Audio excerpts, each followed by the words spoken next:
Hey guys, Jeff, Senior Master Technician at Automotive Ingenuity. Here we have a BMW in the shop, 2013 328 Xi, in for a check engine light and misfires. Let's see what we found.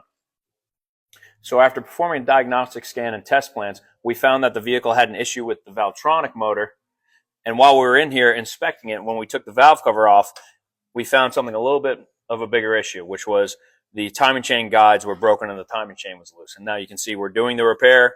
The new timing chain is in, the guides are on, we have the engine hung. I'll show you exactly what happened.